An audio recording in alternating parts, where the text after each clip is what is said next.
Bismillah. Assalamualaikum warahmatullahi wabarakatuh. Innal hamdalillah nahmaduhu wa nasta'inuhu wa nastaghfiruh wa na'udzu billahi min shururi anfusina wa min sayyiati a'malina. Man yahdihillahu fala mudilla lahu wa may yudlil fala hadiya lahu. Asyhadu an la ilaha illallah wa asyhadu anna Muhammadan abduhu wa rasuluh. Qala Allah Ta'ala fil Qur'anil Karim, ya ayyuhalladzina amanu taqullaha haqqa tuqatih wa la tamutunna illa wa antum muslimun. Amma ba'd, fa inna khairal kalami kalamullah wa khairal hadi hadi Muhammadin sallallahu alaihi wa ala alihi wa sahbihi wa sallam. Wa syarrul umuri muhdatsatuha fa inna kulla muhdatsatin bid'ah wa kulla bid'atin dhalalah wa kulla dhalalatin finnar. Amma ba'd. Ibu-ibu semua, saudari seiman rahimani rahimakumullah, alhamdulillah kita bisa berkumpul di pagi hari ini. Apa yang dicintai dan juga diridhoi oleh Allah Azza wa Jalla. Di pertemuan yang lalu kita membahas tentang dua syarat diterimanya sebuah ibadah. Yang pertama adalah ikhlas kepada Allah. Hendaknya seorang ketika beribadah hanya mengharapkan ridha Allah, hanya mengharapkan balasan dari Allah, hanya mengharapkan wajah Allah. Nabi SAW menjelaskan tidak diterimanya sebuah amal ibadah yang tidak ikhlas. Nabi bersabda, innallaha la yaqbal minal amali illa ma kana khalisan wabtughiya bihi wajhuh. Bahwasanya Allah tidak akan menerima sebuah amalan kecuali yang ikhlas dan diharapkan darinya wajah Allah. Maka di sini kewajiban seorang ketika beramal, baik itu sholat atau sedekah atau bermajelis ilmu, hanya ditujukan lillahi azza wa jalla.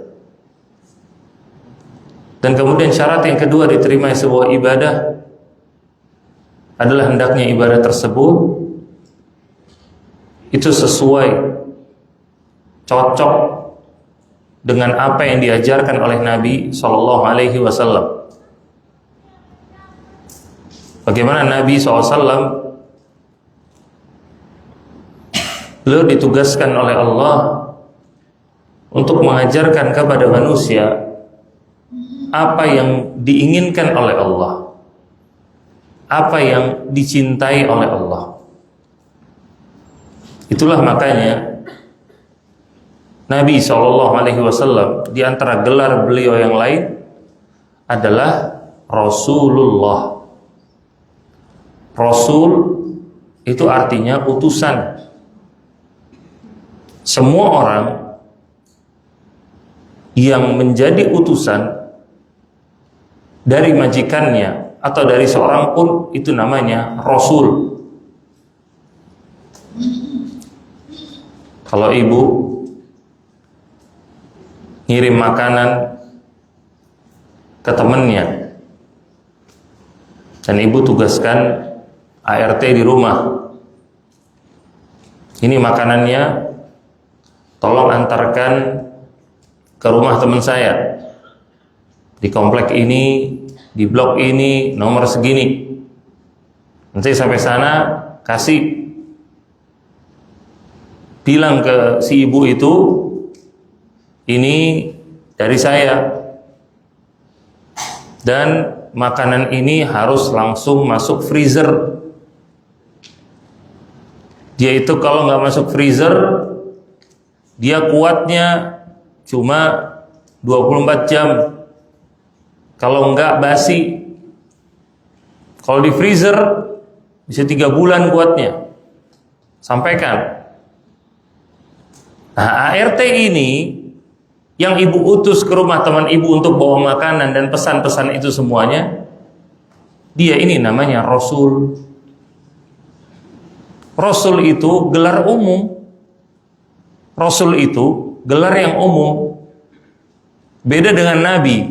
Kalau Nabi sudah jelas. Kalau Rasul itu gelar yang umum.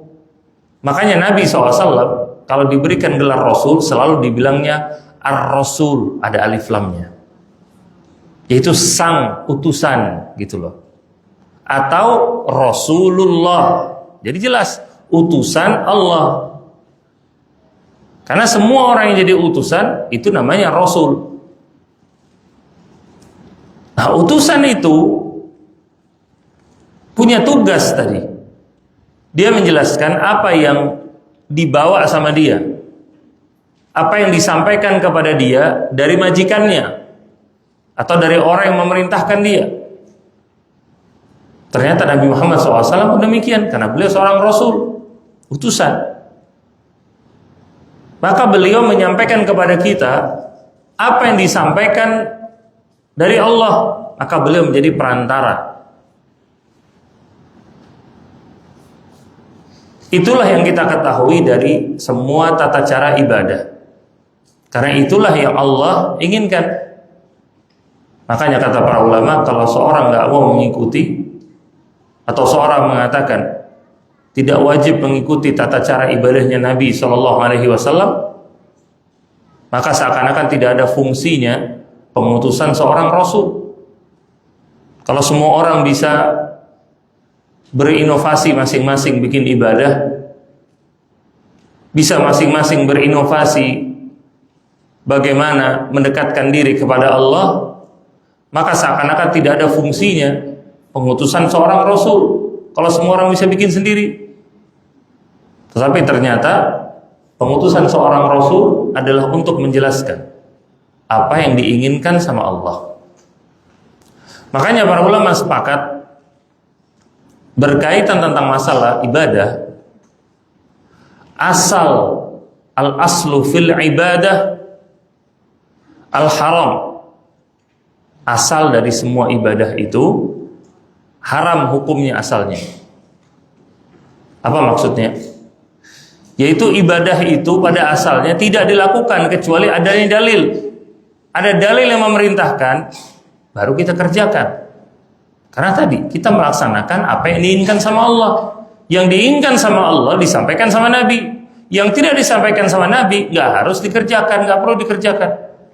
Makanya asal dari sebuah ibadah itu haram kecuali adanya dalil yang memerintahkan. Contohnya, seorang bangun di tengah malam, kemudian dia melakukan sholat 2 rakaat. Ditanya sama suaminya, sholat apa? Sholat tahajud. Emang ada sholat jam segini? Malam-malam. Ada. Dalilnya apa? Kata suami. Kata si ibu ini, Nabi SAW dulu itu, kata Aisyah, pernah sholat di semua bagian malam. Beliau pernah sholat di awal malam, beliau pernah sholat di tengah malam, beliau pernah sholat di akhir malam. Kata suaminya, oh gitu, ya udah sholat. Berarti apa? Asalnya itu tidak ada, tidak boleh. Tapi ketika ada dalilnya, dikerjakan. Tanggal 9 Muharram, orang berpuasa. Orang nanya, puasa apa? Mana ada puasa tanggal dikhususkan 9 Muharram? Kata dia ada. Ini namanya puasa. Puasa apa 9 Muharram? Hah? Tarwiyah. Kok tarwiyah? Apa? Tasu'a. Kalau tanggal 10-nya Asyura, tanggal 9-nya Tasu'a namanya. Jadi Nabi SAW itu puasa tanggal 10 Muharram. Kemudian Nabi mengatakan, kalau aku masih hidup di tahun depan, aku pun akan berpuasa di tanggal 9-nya. Berarti ada dalilnya, dikerjakan. Nah, ini berbanding terbalik kalau kita berbicara perkara-perkara dunia. Adapun perkara dunia itu asalnya halal, kecuali adanya dalil yang menyampaikan hukumnya haram. Ibu beli nasi goreng di pinggir jalan kaki lima. Suami ibu nanya, kenapa beli nasi goreng? Ya saya mau makan. Emang boleh? Boleh.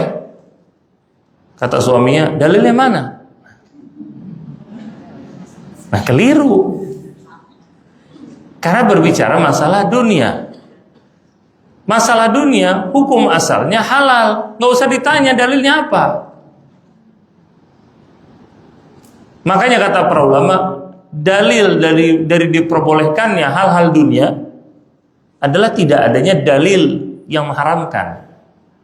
Dalil diperbolehkannya mengkonsumsi sesuatu, melakukan sesuatu yang berkaitan dengan dunia adalah tidak adanya dalil yang mengharamkan. Kalau nggak ada dalil yang mengharamkan, lakuin aja. Lakuin aja. Ustadz, anak mau nyelam, mau diving, Ustadz. Hukumnya apa, Ustadz? Boleh apa enggak? Boleh, nggak ada masalah. Tunjukkan dalilnya, nggak bolehnya di mana? Ada dalilnya, nggak haram. Ternyata nggak ada. Dalilnya boleh, nggak ada dalilnya sama sekali. Boleh, kan perkara dunia.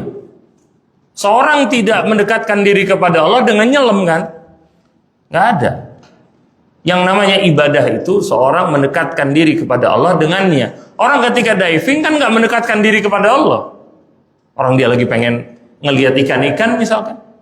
Maka ada dalilnya nggak? Nggak ada dalil, emang nggak butuh dalil. Ketika tidak ada dalil yang mengharamkan, boleh dikerjakan, silakan. Kecuali nanti ada aturan-aturannya. Berkaitan tentang masalah aurat, berkaitan masalah ini dan itu. Yang intinya secara asalnya boleh berarti. Kecuali yang ada dalil yang mengharamkannya. Seorang makan masak daun kecubung. Oh, daun kecubung. Masak daun kecubung ditumis sama dia pakai cabai. Nah, undang orang pas siang mau makan, tamunya nanya, makan, diajak makan. Oh, masya Allah enak. Habis makan nanya, ini enak banget sayurnya. Sayur apa? Sayur daun kecubung, kata dia. Daun kecubung tuh kalau dimakan banyak bikin mabok. Orang bisa mabok. Ini si tamunya mulai melayang dia. Ya Allah, kata dia, Bu, nggak boleh masak daun kecubung. Orangnya nanya, tuh kenapa nggak boleh? Dalilnya apa? Nah, di situ. Kalau perkara dunia itu butuh dalil yang mengharamkan. Kalau nggak ada dalil yang mengharamkan, asalnya halal. Maka tamu ini bilang, Nabi bersabda, kullu muskirin haram. Setiap yang memabukkan itu haram, nggak boleh. Kalau ternyata daun kecubung ini bikin mabok, berarti nggak boleh dikonsumsi. Dalil yang lain Nabi mengatakan, apa yang banyaknya itu membuat mabuk, maka sedikitnya pun haram. Jadi dikonsumsi banyak bikin mabuk, sedikitnya pun haram, berarti nggak boleh. Nah, ini berarti ada dalilnya, jadi nggak boleh. Ini masalah perkara duniawi atau hal-hal yang berkaitan dengan dunia. Nah, akan kita bahas tentang masalah fikih, itu berkaitan tentang masalah ibadah. Ketika ibadah tidak boleh dilakukan kecuali ada dalilnya. Makanya bukan cuma ada dalil yang memerintahkan, tetapi pasti ada aturan yang Nabi SAW berikan secara mendalam. Dan waktu itu sudah pernah kita bahas di pertemuan yang sebelumnya. Setiap ibadah pasti ada rukunnya, ada wajibnya, ada sunnahnya, ada pembatal-pembatalnya. Itu pasti. Dan dulu Anda sampaikan, waktu itu Anda sampaikan, Kadang ada ibadah yang terikat dengan waktu, ada beribadah yang terikat dengan tempat, ada beribadah yang berkaitan dengan perorangan, siapa yang melakukannya, siapa yang tidak. Ada ibadah yang berkaitan dengan bilangan, berapa banyak melakukannya. Aturannya jelas. Makanya kata para ulama, sesuatu yang dinamakan sebagai sebuah ibadah, kemudian aturannya tidak jelas, berarti itu bukan ibadah. Berarti itu bukan ibadah. Ada orang mengatakan ini ibadah kok. Ada orang mengatakan ini ibadah kok. Merayakan ini, merayakan itu. Maka kita tanya, kenapa dirayakannya di tanggal ini? Apakah benar Nabi SAW memerintahkan untuk merayakan sesuatu di tanggal segini secara khusus? Ternyata nggak ada Nabi memerintahkan seperti itu. Lalu rukun dari perayaan ini apa? Wajibnya apa? Sunnahnya apa? Ada apa enggak? Dia bilang nggak ada. Yang penting dilakukan ini, yang penting dilakukan itu. Ya, itu menjadi sebuah dalil bahwasanya perayaan ini itu bukan sebuah ibadah. Salah satu perayaan dalam Islam itu apa sih? Hari raya, ya kan? Idul Fitri, Idul Adha. Ada aturannya nggak? Ada aturannya nggak? Jelas, detail aturannya. Kapan mulai takbirannya, sholatnya di mana, ya kan? Nabi kalau sholat id, sholatnya di musola, di lapangan. Siapa yang hadir sholat id? Jelas kan? Nabi memerintahkan seluruh wanita untuk hadir. Wanita yang haid, wanita yang dipingit, yang nggak punya jilbab, suruh dipinjemin jilbab, suruh hadir. Jelas berarti yang hadir siapa. Lalu apa yang dilakukan di situ? Sholat dan khutbah. Mana dulu? Sholat dulu apa khutbah dulu? Ternyata sholat dulu, baru khutbah dulu. Beda dengan sholat Jumat. Sholat Jumat khutbah dulu, baru sholat. Ini kan aturan jelas. Setelah sholat, habis itu khutbah. Apa hukum mendengarkan khutbahnya? Sunnah ternyata. Nabi mempersilahkan. Kalau ada yang mau pulang, pulang. Berarti beda hukumnya mendengarkan khutbah id dengan mendengarkan khutbah sholat Jumat. Mendengarkan khutbah sholat Jumat itu harus. Ketika khotib lagi khutbah kemudian dia ngobrol, maka pahalanya bisa hilang. Nabi sampai mengatakan, man qala li sahibihi ansit wal imam yakhtub faqad lagha. Barang siapa yang bilang ke temannya diem padahal imam lagi berkhutbah, maka dia telah berbuat kelalaian. Cuma gara-gara ngomong suruh diem orang lain. Adapun khutbah id, Nabi persilahkan kalau ada yang mau pulang.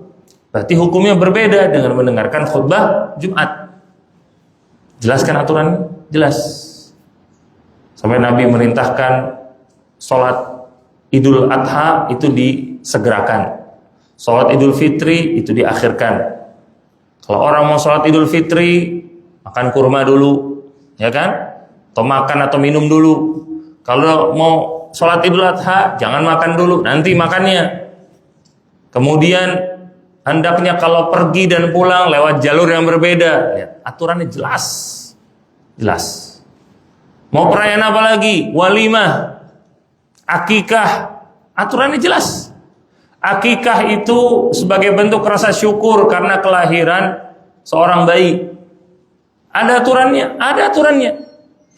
Kalau bayinya laki-laki, berarti kambingnya 2. Kalau bayinya perempuan, berarti kambingnya 1. Kambingnya kayak gimana? Ternyata aturannya kambingnya nggak harus seperti kambing ketika Idul Adha. Bebas, lebih lapang. Kemudian dagingnya ketika disembelih boleh dikonsumsi nggak sama yang akikah? Ternyata boleh juga. Lalu dikasih ke siapa? Dikasih juga ke orang lain. Boleh kepada fakir miskin dan yang lainnya. Aturannya jelas. Berarti ini menunjukkan akikah walimah itu memang benar ibadah berarti. Memang disyariatkan. Itulah kenapa sekali lagi kita belajar buku fikih untuk kita mengetahui aturan yang Allah Ta'ala berikan di setiap ibadah yang mau kita lakukan. Nah, kita akan masuk ke bab yang pertama dari buku ini, yaitu namanya Kitabut Thaharah. Namanya Kitabut Thaharah. Thaharah itu artinya bersuci. Thaharah itu artinya bersuci. Bersuci itu artinya membersihkan diri dari berbagai macam kotoran. Para ulama menyebutkan bersuci itu terbagi menjadi dua. Terbagi menjadi dua. Yaitu bersuci secara makna dan bersuci secara hakiki. Apa itu bersuci secara makna? Yaitu ketika seorang itu membersihkan dosa-dosanya, bertobat kepada Allah. Itu salah satu bentuk dia bersuci, membersihkan diri. Makanya Allah mengkaitkan bersuci dengan tobat. Allah katakan, innallaha yuhibbut tawabina wa yuhibbul mutatahhirin. Sesungguhnya Allah mencintai orang-orang yang rajin bertobat dan orang-orang yang rajin membersihkan diri, bersuci. Berarti apa di antara bentuk thaharah? Yaitu ketika seorang membersihkan dirinya dari dosa. Itu termasuk membersihkan diri. Dan Nabi SAW memerintahkan kita untuk melakukan tazkiyatun nafsi. Apa tazkiyatun nafsi? Pensucian diri, pensucian jiwa. Pensucian diri atau pensucian jiwa. Nabi mengajarkan doa, Allahumma ati nafsi taqwaha wa zakkiha anta khairu man zakkaha anta waliyuha wa maulaha. Kata Allah, kata Nabi SAW dalam doanya, ya Allah, berikanlah ketakwaan kepada jiwaku dan wazakkiha, dan sucikanlah jiwaku tersebut. Ya Allah, sesungguhnya Engkau adalah zat yang terbaik untuk mensucikan hati.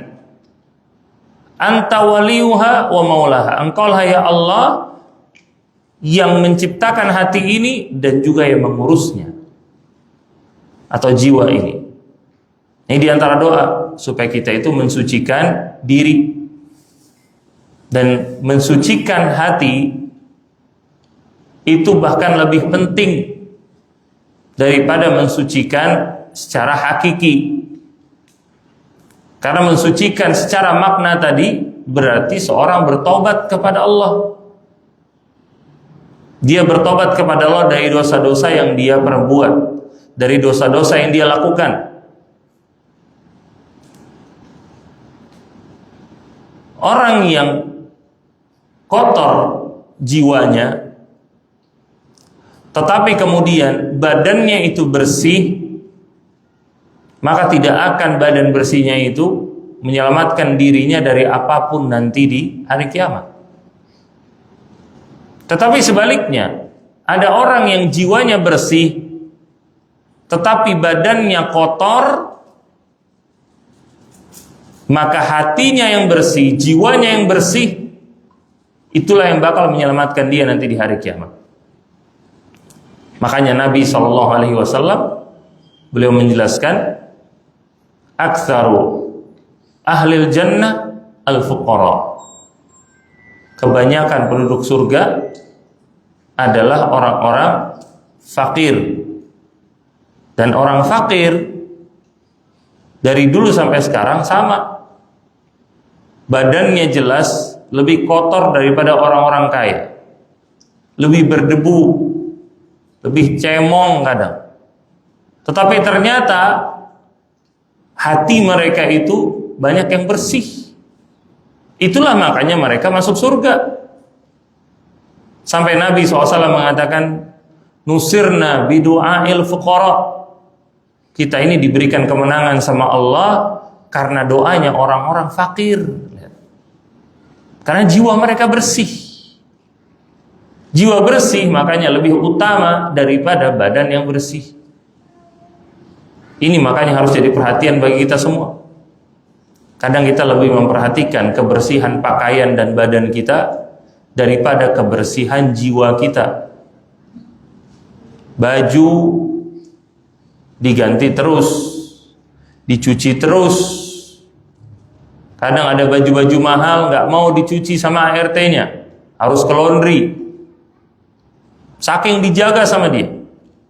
Untuk badan, ngurusin badan supaya kulitnya berkilau, supaya glowing. Skincare bisa jutaan, perawatan bisa belasan puluhan juta. Demi apa? Supaya glowing katanya. Tapi hatinya nggak pernah diurus, nggak pernah diurus sama sekali.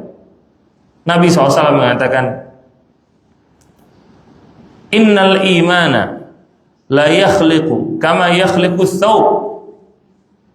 Bahwasanya keimanan dalam hati itu, dalam jiwa, itu bisa usang sebagaimana pakaian itu bisa usang. Fas'alullaha an yujaddida imanakum.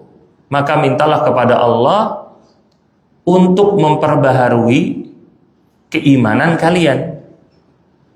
Baju itu bisa rusak, tapi ternyata keimanan juga bisa rusak. Cuma realitanya kita lihat, seorang kalau yang rusak itu hal-hal yang hakiki di depan matanya, bajunya rusak, dia beli baru, mobilnya rusak, dibawa ke bengkel, giginya rusak, dibawa ke dokter gigi, rumahnya rusak, bocor, dipanggil tukang, dibenerin. Tapi kadang hatinya rusak, jiwanya rusak, dibiarin, nggak dibenerin sama sekali. Bahkan kadang sebagian merasa bangga dengan rusaknya jiwanya dia, dengan rusaknya hatinya dia. Orang yang paling jago gibah, jago ngomongin orang, kadang bangga dia, saya yang paling tahu tentang aib kalian semua. Ngancem karena bisa ngebongkar aib orang lain. Nah, ini nggak baik sama sekali. Makanya seorang juga harus memperhatikan bagaimana kesucian jiwanya dia. Jangan sampai kemudian bajunya bagus, kendaraannya bagus, tapi akhlaknya bobrok, suka suuzon ke orang lain, berprasangka buruk kepada Allah, hasad kepada orang lain, nggak suka ketika orang lain itu dapat sebuah kenikmatan, nggak suka sama sekali. Nah, ini namanya hatinya itu kotor, jiwanya itu kotor. Semuanya keduanya itu harus dibersihkan. Kebersihan secara makna, dan juga yang kedua adalah kebersihan secara hakiki. Kita masuk ke taharah yang kedua tadi. Bersuci yang kedua adalah bersuci secara hakiki. Nah, bersuci secara hakiki inilah yang kita bahas di buku-buku fikih. Itulah yang kita bahas di buku-buku fikih. Bersuci yaitu secara hakiki. Kita baca, Syekh mengatakan, faminha at-taharah, di antara syarat salat, kata beliau, di antara syarat sah salat itu taharah. Jadi ada yang namanya syarat salat, ada yang namanya rukun salat. Kalau syarat salat itu adalah syarat sebelum salat, itu namanya syarat salat. Kalau namanya rukun salat, berarti itu syarat ketika salat. Jadi kita pernah dengar syarat sah salat. Nah, syarat sah salat itu berarti sebelum orang salat. Kalau dibilang rukun salat, berarti ketika sedang salat. Kata beliau, falaha syurut. Syarat sah salat itu ada beberapa. Yang pertama yang beliau bahas di sini adalah at-taharah, taharah. Dan syarat sah salat itu ada 6. Syarat sah salat itu ada 6. Yang pertama niat. Yang kedua, at-taharah minal hadas, suci dari hadas. Yang kedua, taharah minan najasah, suci dari najis. Yang keempat, dukhulul waqti, masuknya waktu sholat. Yang kelima, satrul aurah, tertutupnya aurat. Yang keenam, istiqbalu al-qiblah, menghadap kiblat. Jadi yang pertama adalah niat. Yang kedua, suci dari hadas. Yang ketiga, suci dari najis. Yang keempat, masuknya waktu sholat. Yang kelima, tertutup aurat. Yang keenam, menghadap kiblat. Jadi sholat seorang bisa sah kalau 6 hal ini dilakukan sama dia. Yang pertama akan kita bahas adalah tentang masalah toharoh di kitab ini. Adapun niat, ini yang kita bahas di pertemuan yang lalu. Di antara syarat supaya ibadah diterima harus ikhlas, ya kan? Nah, itulah niat namanya. Dan kemudian poin penting, Anda tambahkan tentang masalah niat.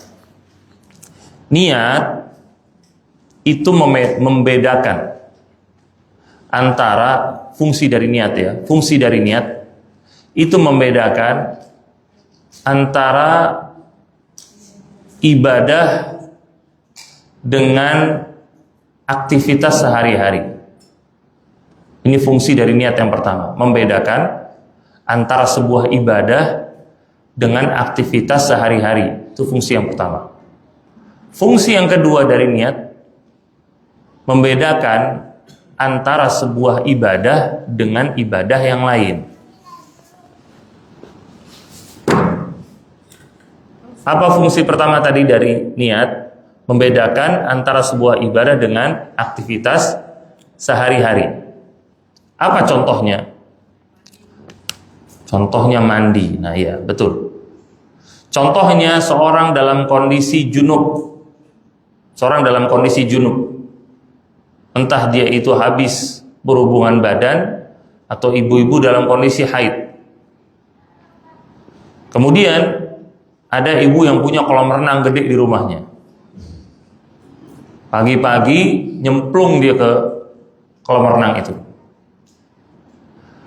Dia nyemplung ke situ bareng sama suaminya, dua-duanya sama-sama nyebur dalam kolam renang. Nyebur, nyelam, sudah beres, keluar. Dua-duanya keluar dari kolam renang itu. Si suami meniatkan nyeburnya dia ke kolam renang itu sekalian mandi wajib. Sekalian mandi wajib karena habis berhubungan badan. Maka karena dia meniatkan itu, keangkat. Meniatkan untuk mandi wajib. Memang sengaja mau senang-senang aja berenang. Keluar juga dia. Maka junubnya belum keangkat. Apa yang harus dilakukan? Mandi atau nyebur lagi. Maka perbedaan antara si suami dan istri di mana? Niatnya. Niatnya membedakan. Contoh yang lain, ada 2 gojek istirahat di masjid. Yang satu, gojek yang pertama, niatnya mau tidur istirahat, capek habis keliling. Gojek yang kedua, niat dia masuk ke masjid untuk istirahat sekaligus itikaf. Sekaligus dia memang mau berdiamnya di masjid.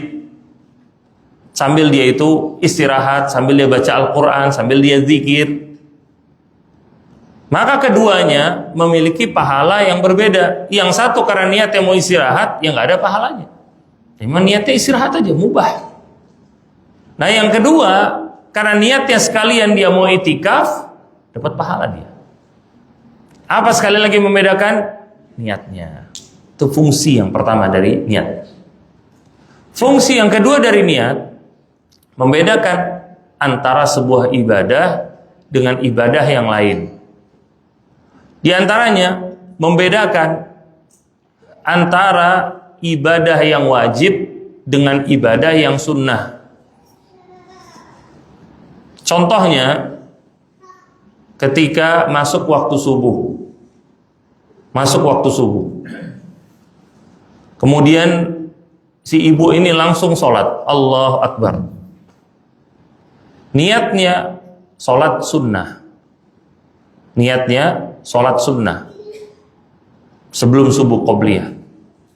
Maka setelah selesai sunnah qobliyah, dia masih ada kewajiban untuk melakukan sholat subuh. Karena belum. Tadi sholat qobliyah. Walaupun jumlah rakaatnya itu sama-sama 2. Tapi karena niatnya tadi buat sholat sunnah, berarti belum dianggap dia itu sholat subuh. Si ibu yang kedua, masuk waktu azan dia wudhu, habis wudhu langsung dia sholat subuh 2 rakaat. Setelah selesai dia sholat subuh 2 rakaat, maka sudah gugur kewajiban dia. Sudah beres. Sekarang lihat dua ibu ini, dua-duanya secara zahir melakukan sholat 2 rakaat ketika masuk waktu subuh, ya kan? Dua-duanya sama secara zahirnya. Tetapi ternyata karena niatnya berbeda, maka berbeda apa yang harus mereka lakukan setelahnya. Yang tadi yang pertama cuma sholat sunnah qobliyah, berarti setelahnya harus sholat subuh lagi. Itu perbedaannya niat. Yang kedua, karena dia udah sholat subuh, udah gak ada kewajiban lagi. Sama sekali.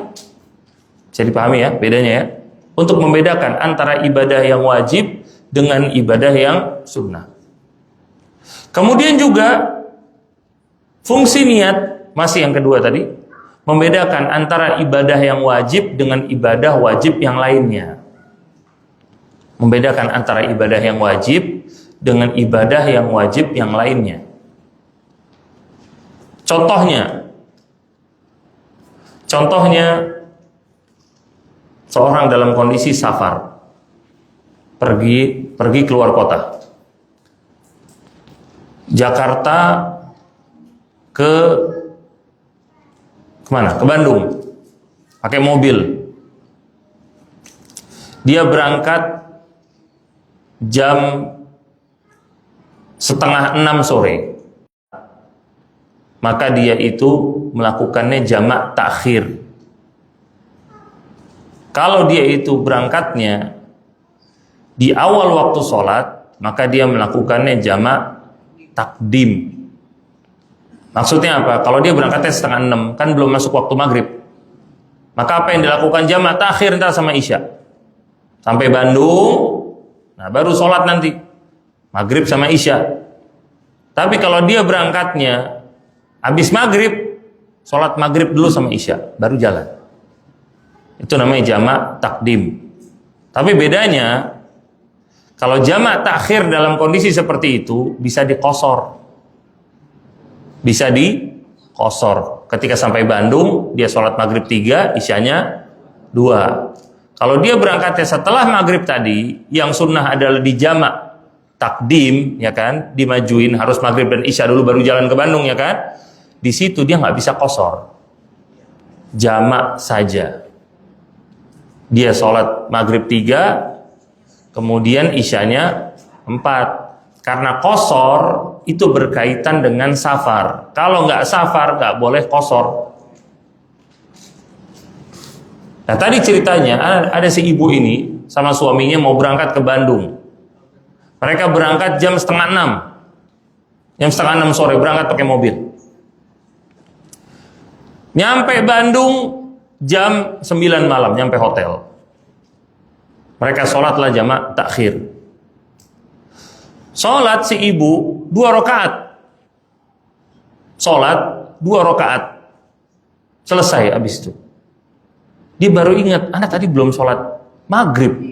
Namanya orang safar itu kan kadang suka lupa, ya kan? Maka apa kewajibannya? Dia sholat lagi kemudian maghrib 3 rakaat. Itu membedakan. Boleh apa enggak? Dia kan udah 2 tadi, tambah aja 1 lagi. Sholat aja tambah 1 rakaat lagi, boleh apa enggak? Enggak boleh. Kenapa? Karena dari awal dia niatnya isya, bukan niatnya maghrib. Seorang itu niat harus dari awal, niatnya mau apa? Mau buat sholat apa? Ternyata dari awal dia niatnya sudah mau sholat isya, gitu loh. Dari awal maunya sholat isya, sholat 2 rakaat. Dia baru ingat saya belum sholat maghrib, nggak boleh nambah 1 lagi, nggak boleh. Beresin dulu isyanya, sholat maghrib lagi setelah itu 3 rakaat. Jadi paham ya Bu? Ini diantara fungsi dari niat. Jadi fungsi dari niat tadi membedakan antara ibadah dengan aktivitas sehari-hari.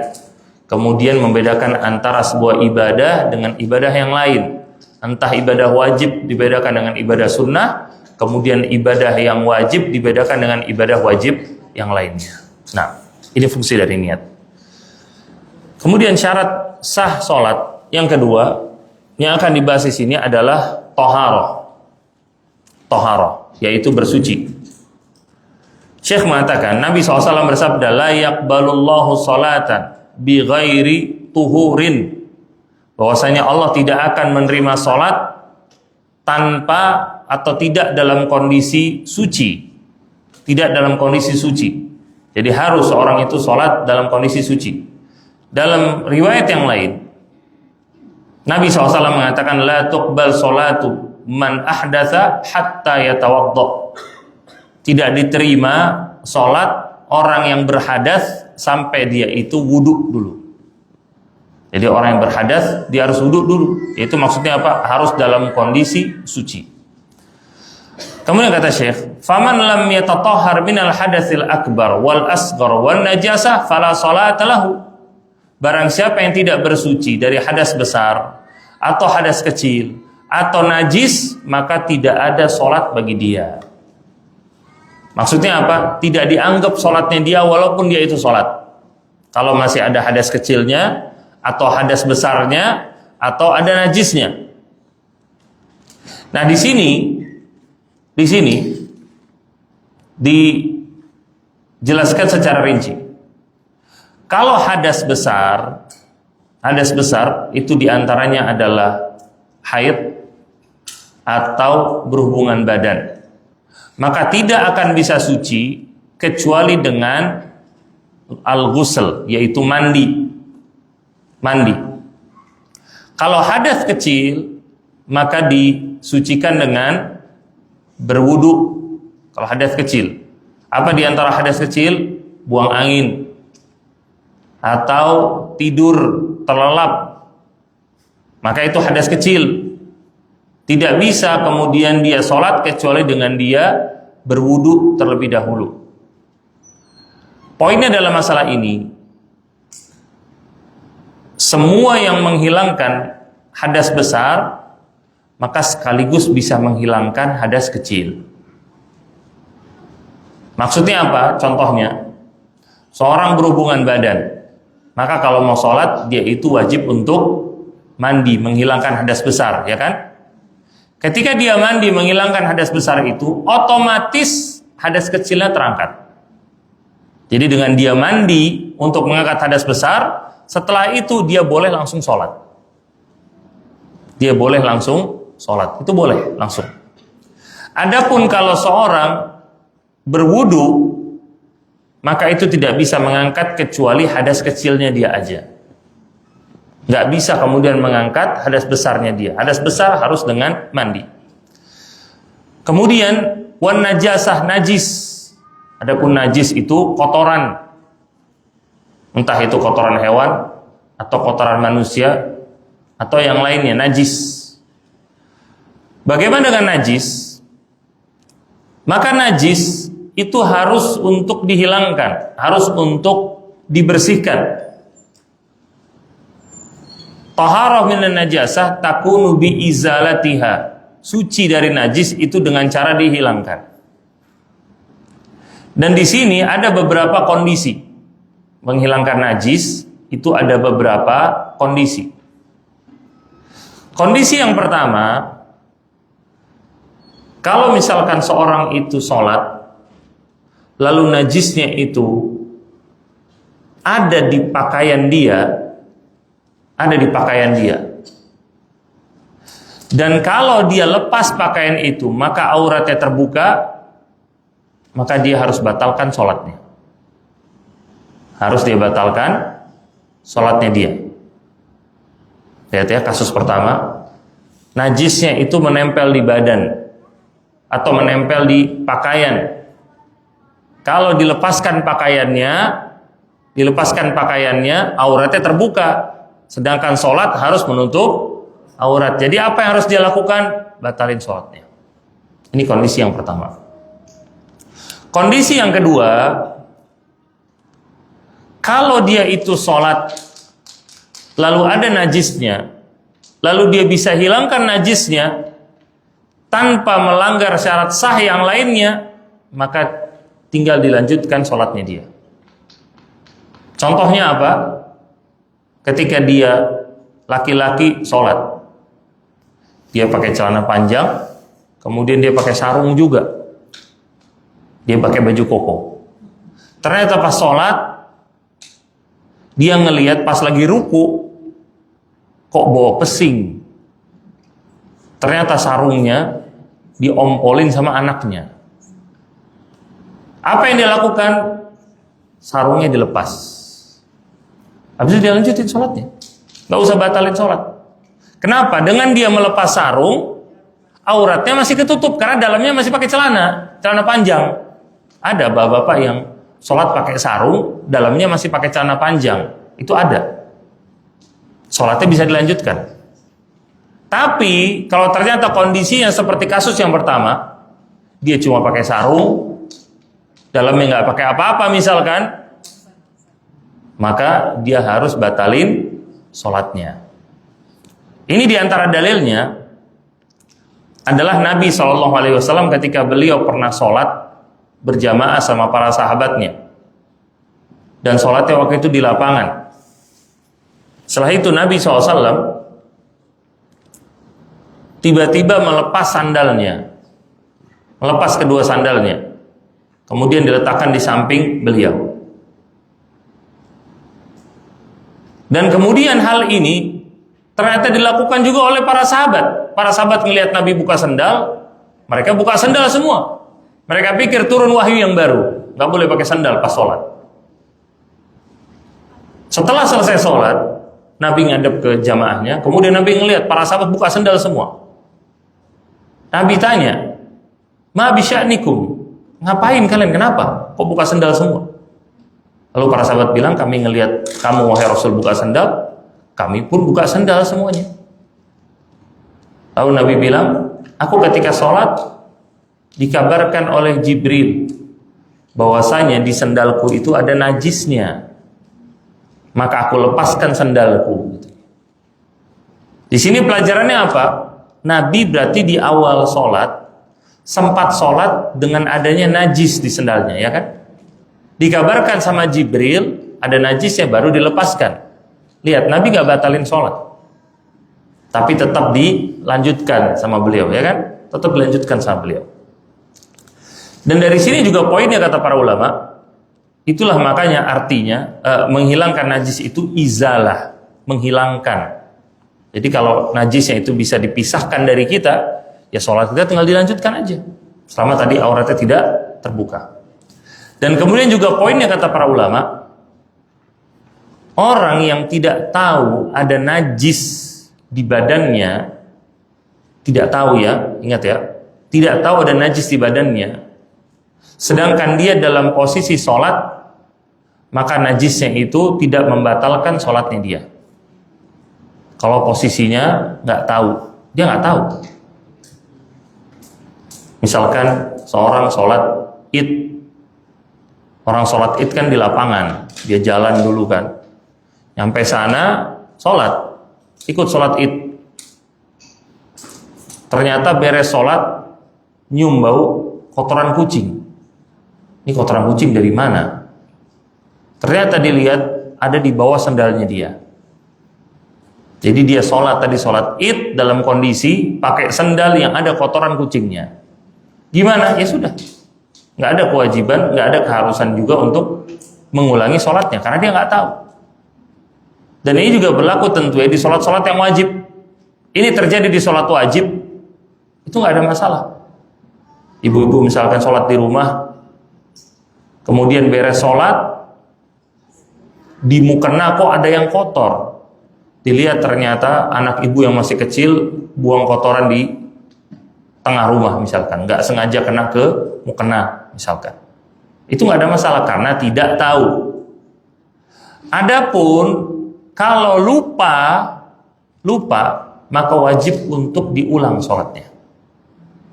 Bedakan ya, lupa dengan tidak tahu. Apa contohnya? Contohnya ketika lagi sholat, sholatnya udah beres, baru inget tadi gendong anak, si anak ini ngompol, jadi pempesnya bocor itu kadang, nempel di mukenanya dia. Tadi dia udah niat mau ganti mukenanya, pas dia mau sholat subuh, contohnya baru bangun pagi itu udah pakai mukena, anaknya nangis, masih kecil, digendong dulu, didiemin. Oh kena ompol, udah ntar saya ganti dulu deh, baru saya sholat lagi.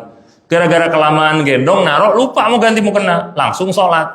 Habis sholat baru inget, tadi kan anak ngompol, nempel, ternyata dicium juga ke mukenanya, bau pesing. Apa yang dilakukan? Ganti mukenanya, sholat lagi.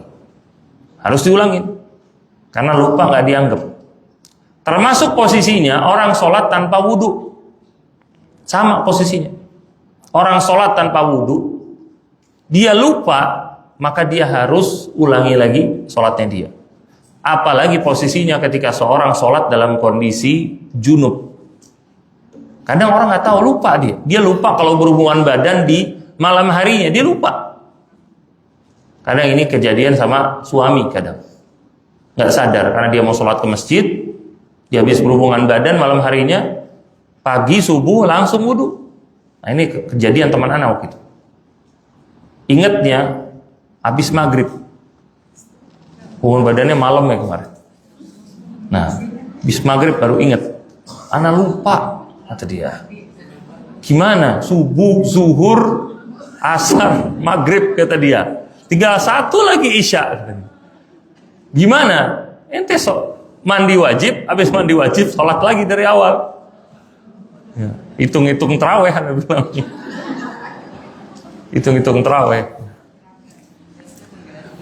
Iya, karena dia lupa. Karena dia lupa. Jadi memang harus dari awal. Nggak dianggap lupanya dia. Dia harus sholat lagi dari awal. Ya, di waktu yang sama.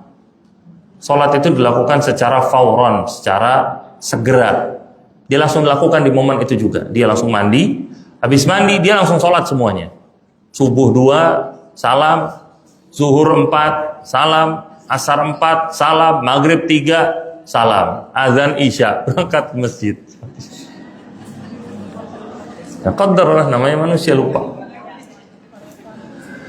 Ya, kemudian kita lanjutkan.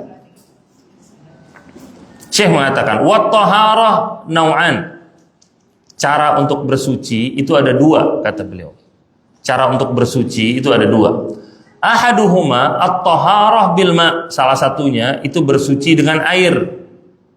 Wahiyal asal, dan inilah asalnya. Karena memang asalnya bersuci itu dengan air. Mandi dengan air. Wudu pun dengan air. Membersihkan kotoran pun terkadang butuh namanya air untuk dibersihkan.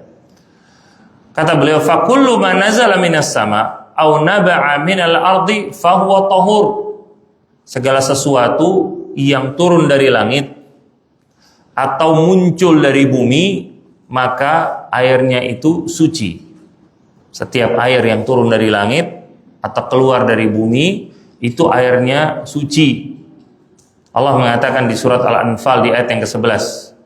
Allah mengatakan, wa yunazzilu 'alaikum minas sama'i ma'an liyutahhirakum bih. Dan Allah menurunkan kepada kalian dari langit air yang dengan itu kalian bersuci. Dengan itu kalian itu bersuci. Ini diantara dalil bolehnya seorang itu wudu pakai air hujan. Boleh. Wudu pakai air hujan.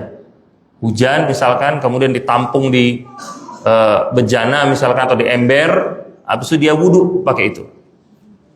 Dan ini bagus, ibu-ibu sekali-sekali mempraktekkan, apalagi ngasih contoh ke anak-anak, kasih contoh ke mereka. Atau yang kedua, au naba'a minal ard, air yang keluar dari bumi. Air yang keluar dari bumi itu diantaranya adalah air dari mata air sumur, dari sumur atau keran yang kita tahu sekarang, itu kan dari mata air semuanya. Atau satu lagi, air laut. Air laut. Dalam sebuah hadis Abu Hurairah, beliau menceritakan ada orang yang datang ke Nabi SAW. Dia mengatakan, kunna narkabul bahra wa nahmilu ma'ana al-qalil minal ma'. Kita pernah berlayar, kata dia, tapi kita bawa air cuma sedikit. Fa in tawadda'na bihi atishna anatawadda'u bima'il bahri. Kalau kita wudu pakai air yang kita bawa itu, ntar kita kehausan. Boleh nggak kita wudu pakai air laut? Lalu Nabi SAW mengatakan, huwa tahur ma'uhu al-hillu maitatuhu. Yaitu air laut itu airnya suci dan bangkainya itu halal. Jadi air laut, airnya itu suci, bangkainya halal. Nah ini sekali lagi coba dipraktekkan.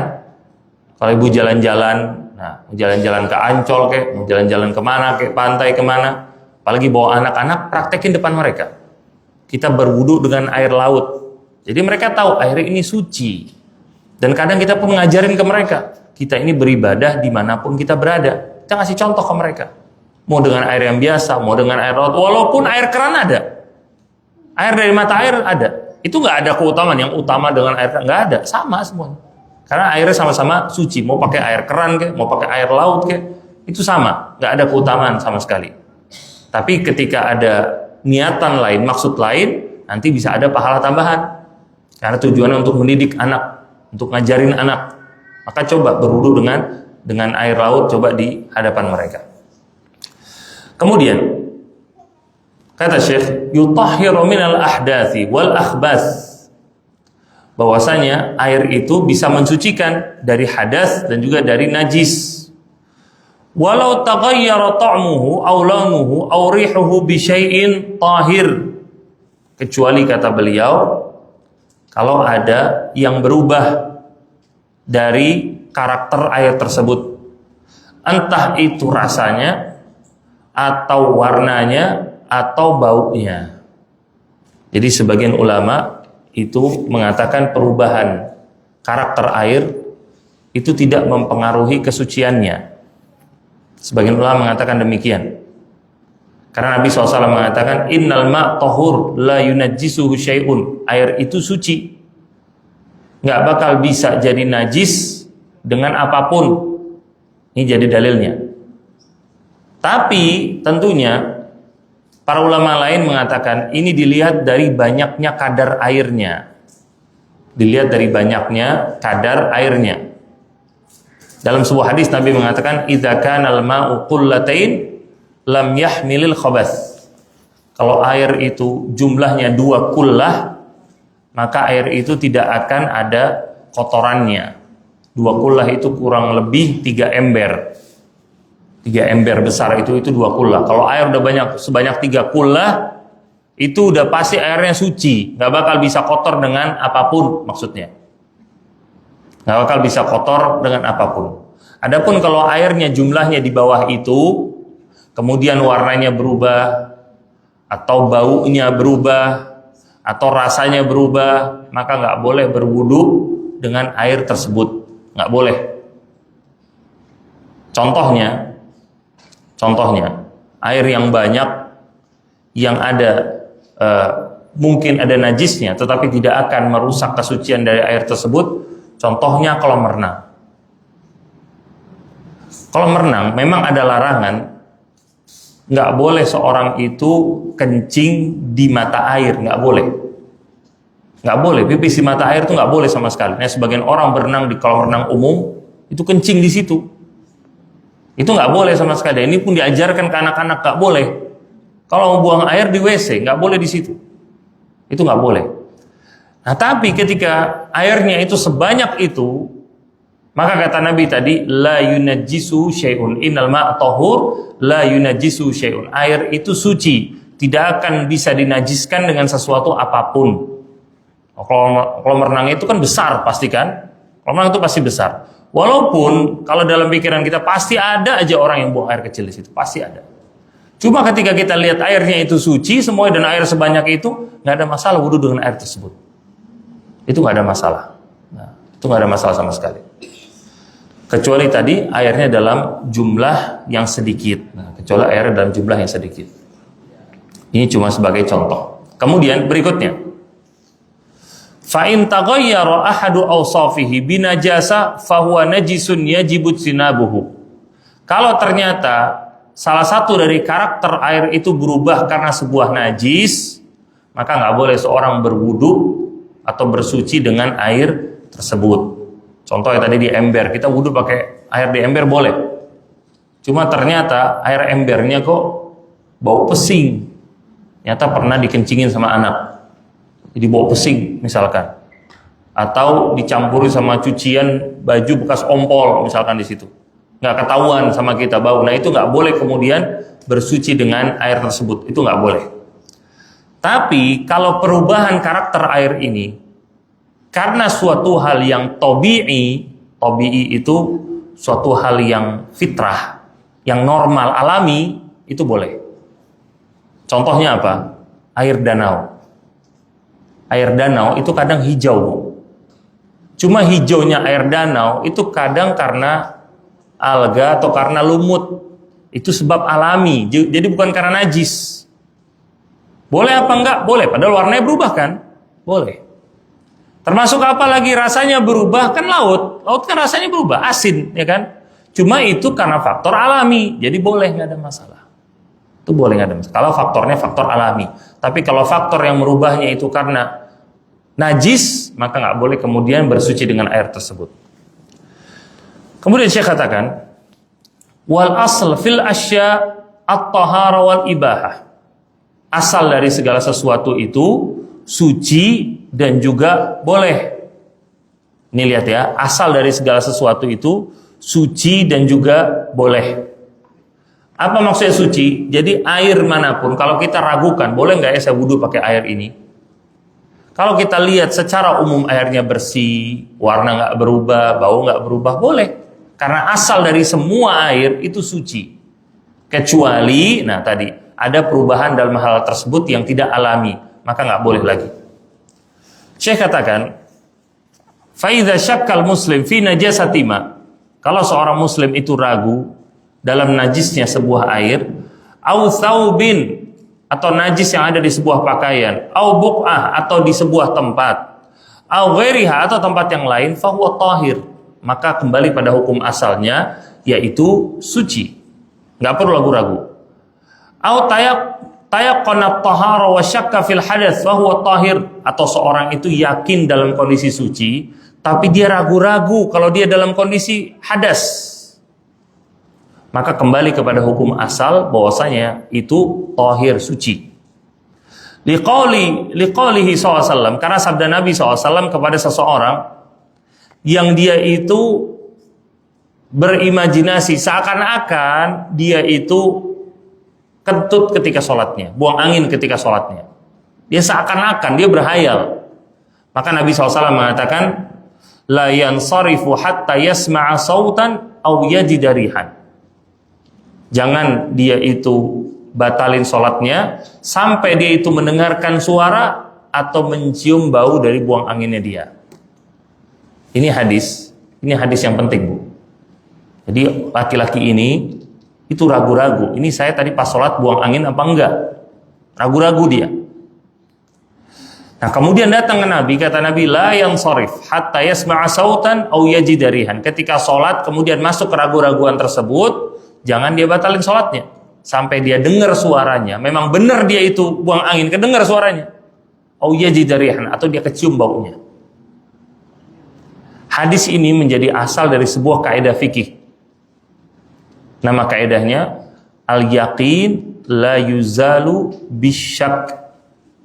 Al-yaqin la yuzalu bisyak. Sesuatu yang yakin tidak bisa dihilangkan dengan keraguan-raguan. Sesuatu yang yakin tidak bisa dihilangkan dengan keraguan-raguan. Dia ketika sholat, dia sudah dalam kondisi yakin suci, ya kan? Sudah dalam kondisi yakin, dia udah wudhu kok. Dia sudah dalam kondisi yakin, dia itu dalam kondisi suci. Tiba-tiba masuk keraguan-raguan. Ini buang angin apa enggak? Itu ragu-ragu. Kaedahnya, al-yakin la yuzalu bisyak. Yang yakin tidak bisa dihilangkan dengan ragu-ragu. Nggak bisa, sekedar ragu-ragu. Saya buang angin apa enggak? Buang angin apa enggak? Itu ragu-ragu namanya. Tapi yakin itu hanya bisa dihilangkan dengan yakin yang lain. Anda ulangi ya, yakin nggak bisa dihilangin dengan ragu-ragu. Tapi yakin hanya bisa dihilangkan dengan yakin yang lain. Makanya kata Nabi tadi, jangan batalin sholat sampai kamu dengar suaranya atau cium baunya. Kalau sampai kedengeran suara dia buang angin, berarti yakin emang buang angin, ya kan? Atau saya buang angin apa enggak ya, tiba-tiba, wah, baunya nggak enak nih. Oh berarti benar. Nah, berarti benar, yakin soalnya, yakin. Nah, yakin sebelumnya dalam kondisi suci, hilang dengan yakin yang lain, yaitu yakin kalau bahwasanya dia itu sudah buang angin. Nah, jadi yakin hanya bisa dihilangkan dengan yakin yang lain. Saya pahami Bu ya? Ini tentang masalah bersuci. Dan ini juga makanya menjadi kaidah oleh para ulama dalam masalah yang lainnya, bahkan di luar masalah bersuci. Termasuk dalam masalah apa? Masalah kehormatan seorang muslim. Kehormatan seorang muslim tidak boleh dicederai cuma gara-gara sesuatu yang diragukan. Nggak boleh. Kayaknya dia ini berzina. Nah, itu nggak boleh. Kayaknya dia ini pacaran, tapi biasa orang pacaran, biasa udah zina, udah sering check in kayak begini. Ini ragu-ragu, keraguan-raguan nggak boleh. Karena asalnya setiap muslim dan muslimah itu suci. Asalnya suci. Tuduhan-tuduhan itu semuanya harus ada buktinya. Supaya yang yakin ini dalam kondisi suci bisa dikalahkan dengan yakin yang lain. Saya paham Bu ya? Kalau cuma sekedar, tapi sih kalau orang pacaran sih biasanya sudah, nah itu ragu-ragu namanya. Ditanya, buktinya mana? Ya biasanya. Nah, itu ragu-ragu namanya. Oh saya ngelihat kemarin suami kamu ketemu sama perempuan di Pondok Indah. Nah, itu kayak selingkuhannya. Tuh. Kayaknya. Tapi ternyata belum tentu istri yang lain, bukan. Bisa jadi SPG lagi nawarin barang. Nah, bisa jadi lagi mau ngasih surprise buat istrinya, mau beliin mobil misalkan. Makanya ngobrol sama perempuan itu SPG-nya. Nah, iya kan? Itu kan bisa jadi. Kenapa keluar kemungkinan itu? Karena tuduhan itu tadi nggak ada buktinya. Itu selingkuhannya kayaknya. Kayaknya kan? Karena nggak ada buktinya. Makanya dalam Islam, di antara dosa besar, kata Nabi SAW, bahkan di antara salah satu dari 7 dosa yang menghancurkan, kata Nabi, adalah qadhful muhsanatil mu'minat al-ghafilat. Menuduh berzina seorang mukminah yang suci tapi lalai. Menuduh zina seorang wanita yang suci tapi lalai. Ini wanita mukminah suci, pada asalnya itu kan suci. Bukan pezina pada asalnya wanita mukminah semuanya. Kehormatannya terjaga, tapi ada kelalaiannya. Gara-gara ada kelalaiannya, kemudian dia tuduh, maka ini pasti pezina, ini wanita seperti ini. Nah itu nggak boleh. Oleh karena itu dalam Al-Quran, seorang menuduh orang lain pezina itu harus dengan bukti yang jelas. Bukti harus jelas. Apa itu diantaranya? Arba'ata syuhada. Adanya 4 orang saksi yang melihat. 4 orang saksi yang melihat. Para ulama sampaikan, Allah mengatakan 4 orang saksi yang melihat. Maka 4 ini jumlahnya harus 4, nggak boleh 3, nggak boleh 2, nggak boleh. Kemudian 4 orang ini harus melihat, nggak boleh yang 3 ngelihat, yang 1 ngintip, nggak boleh. Harus ngelihat. Dan bahkan di zaman sekarang ditambahkan lagi, ngelihat ini ngelihat langsung, bukan lewat video. Bukan lewat video. Kenapa? Karena ada potensi-potensi yang lainnya. Ada potensi-potensi yang lainnya. Kalau video bisa jadi sekarang AI udah semakin parah sekarang. Ya, macam-macam lah. Bisa dibuat semua sekarang dengan AI semuanya. Benar-benar menipu luar biasa. Kemudian kalau yang ngintip bisa jadi dia salah lihat. Bisa jadi begini, bisa jadi begitu. Itu ragu-ragu semua. Tapi kalau 4 ngelihat langsung, itu yakin. Kesucian dia yang yakin dikalahkan dengan yakinnya bukti dan data tersebut. Kalah. Barulah makanya bisa ditegakkan hukum kepada dia. Orang yang dihukum rajam di zaman Nabi SAW karena berzina, di antara 2 orang, semuanya karena ngaku, bukan karena saksi yang lengkap. Semuanya karena ngaku. Kalau udah ngaku ya sudah, namanya ngaku. Laki-laki datang, kemudian dia itu ngaku bahwasanya dia itu berzina. Maka Nabi SAW mengatakan, Abika junun, apakah kamu itu punya kegilaan? Kata dia. Jadi awalnya dia mengaku, ya Rasulullah zanait, wah Rasul aku sudah berzina. Nabi berpaling, Nabi nggak mau dengar. Dia ngomong lagi, zanait, aku berzina. Sampai 3 kali dia bilang aku berzina. Lalu Nabi bilang, apakah kamu gila? Kata dia. Dia bilang enggak. Nah setelah itu akhirnya kemudian ditegakkan hukum rajam buat dia. Kemudian yang kedua seorang wanita. Wanita ini pun ngaku bahwasanya dia itu berzina.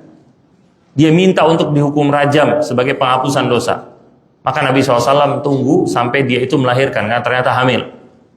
Setelah melahirkan, datang lagi wanita ini tanpa disuruh.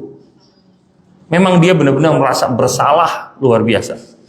Maka Nabi bilang tunggu sampai dia itu disusui. Tunggu sampai bayinya itu disusui dulu. Hingga kemudian wanita itu kemudian dirajam. Dan wanita ini sampai ketika dirajam saat itu, untuk faedah, seorang sahabat melempar batu ke wanita ini sambil melaknat. Sahabat ini kemudian langsung ditegur sama Nabi SAW bahwasanya ampunan yang Allah berikan kepada wanita ini itu bisa dibagikan kepada seluruh penduduk Madinah semuanya. Saking besarnya ampunan Allah untuk wanita ini. Ini juga menjadi dalil bahwasanya hukum qisas itu sebenarnya penghapusan dosa. Jadi orang kalau sudah dihukum qisas, berarti dosanya hilang, nggak ada lagi ntar di akhirat. Itu menjadi penghapusan dosa buat dia. Nah, kemudian kita lanjutkan. Kita lanjutkan sedikit. Wa jami'ul awani mubahah. Dan semua bejana itu pada asalnya boleh untuk dipergunakan. Illa kecuali, kata beliau, kecuali awani itu adalah wi'a dalam bahasa Arabnya. Awani itu jamak, bentuk tunggalnya itu aniyah. Aniyah.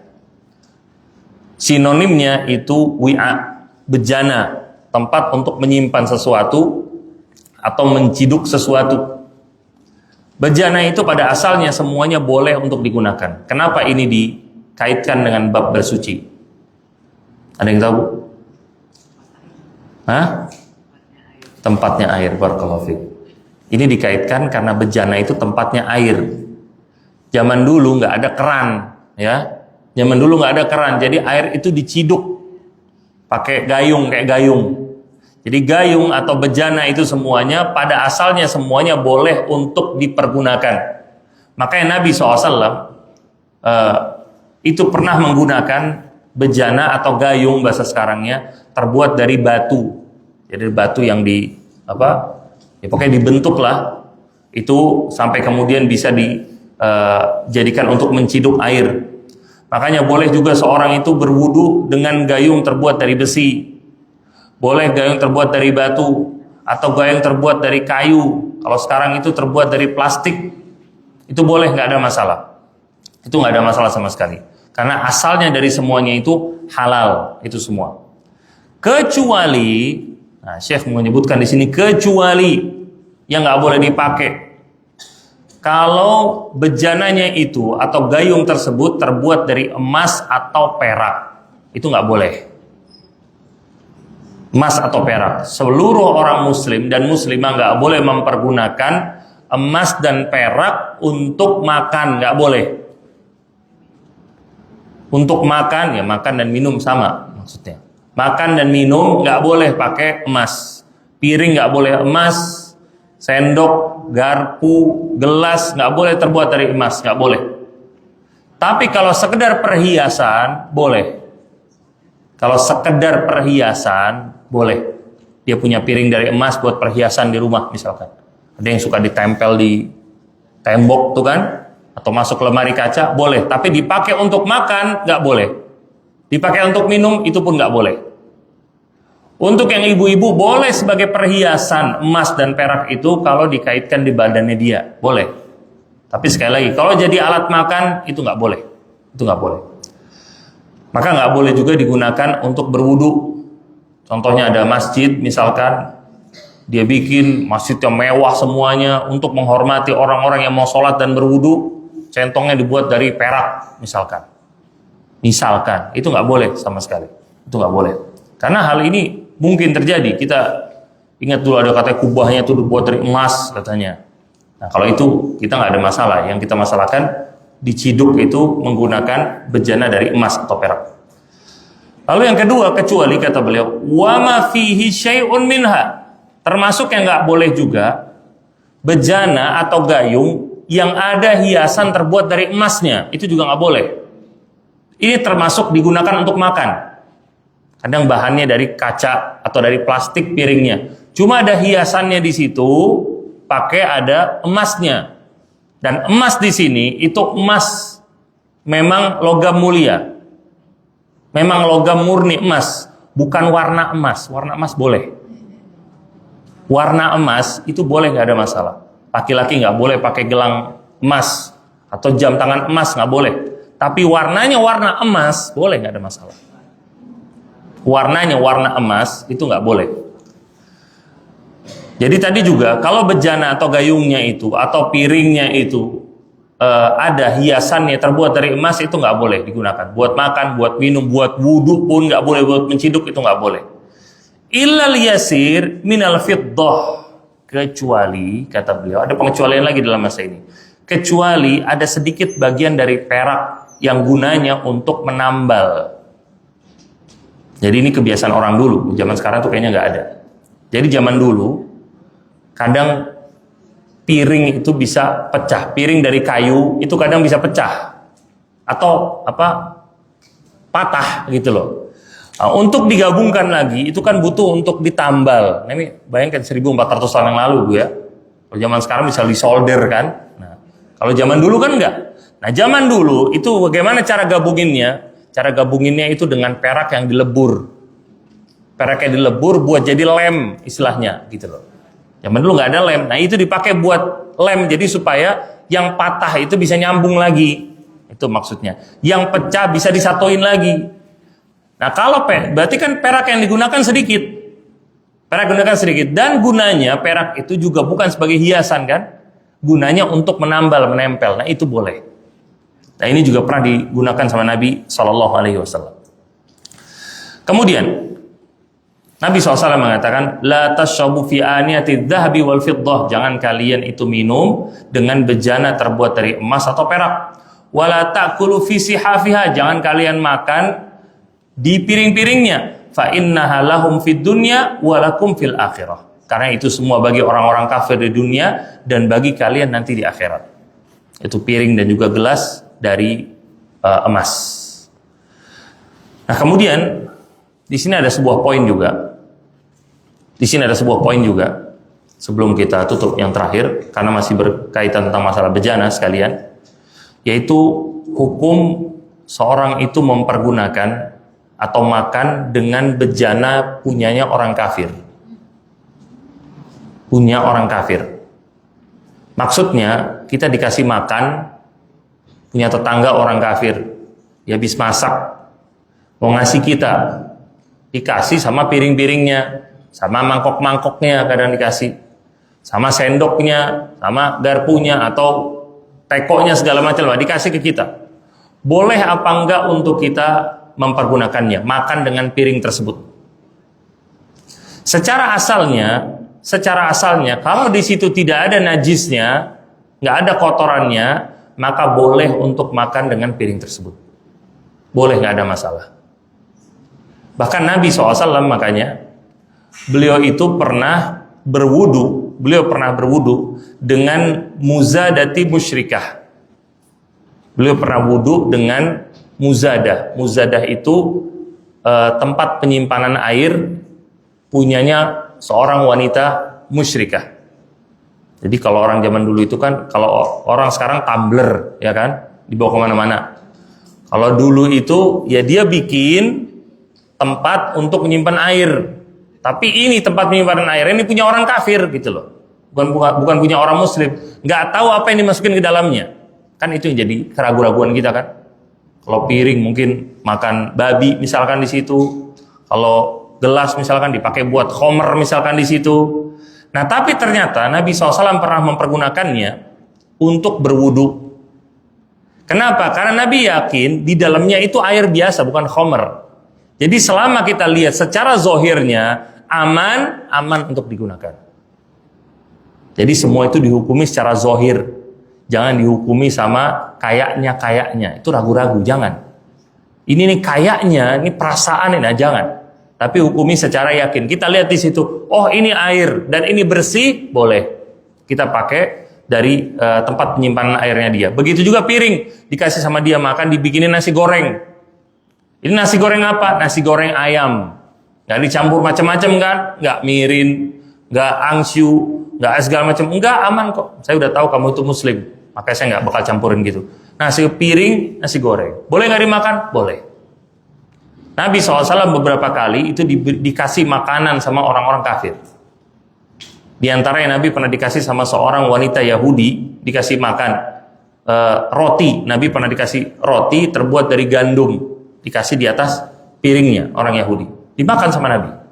Di kesempatan yang lain Nabi pernah dibuatkan daging kambing, dimasakin sama orang Yahudi, kemudian dikasih ke Nabi SAW.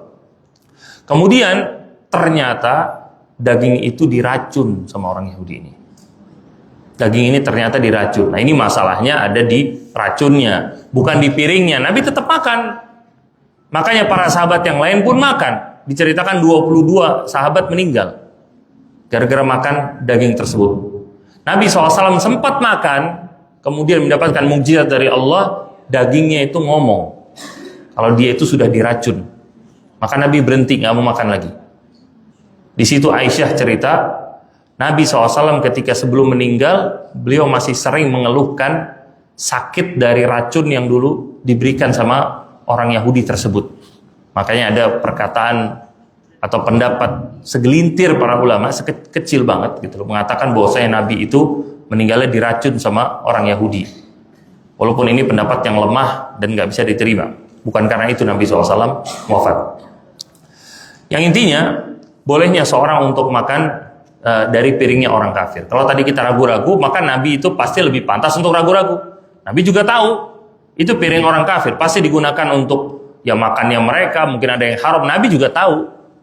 Cuma Nabi ketika disuguhkan, beliau juga ngelihat itu bersih, nggak ada apa-apa di situ. Yang ada malah cuma roti gandum atau tadi daging kambing, makanya dimakan. Berarti boleh, nggak ada masalah. Selama memang piringnya itu bersih dan tidak digunakan untuk yang lainnya.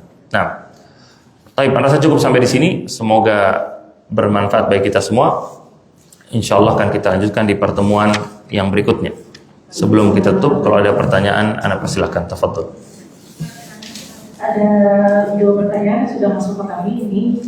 Yang pertama adalah. Sini aja Bu, mohon maaf Bu. Ya, gitu aja. Ada hadiah ini Ustaz yang pertanyaan terbaik. Yang dapat hadiah tuh yang bisa jawab Bu. Masa yang nanya yang dapat hadiah? Ya kan pertanyaannya macam-macam. Iya.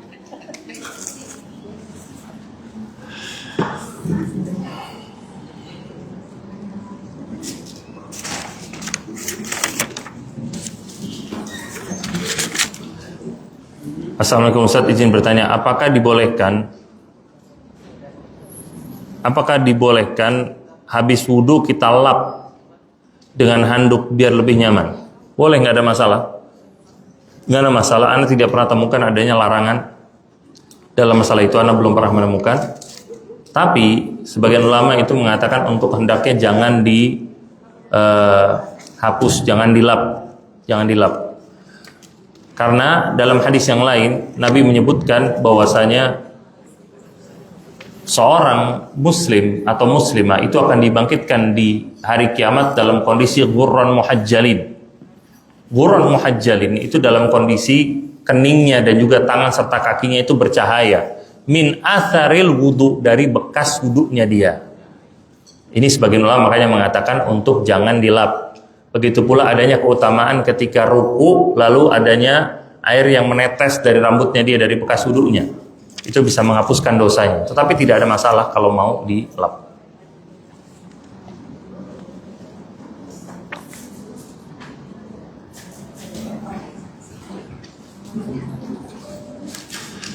Assalamualaikum Ustaz, ada lagi yang lain? Tapi ada boleh bertanya langsung. Boleh, bentar ini dulu. Assalamualaikum, bagaimana dengan masjid atau musola yang mengkhususkan membaca surat Yasin pada malam Jumat? Apakah ada dalilnya? Ya kalau mau nanya ke yang mengamalkan, Anda nggak ngamalin. Tanya ke yang mengamalkan, ada dalilnya apa enggak? Ya.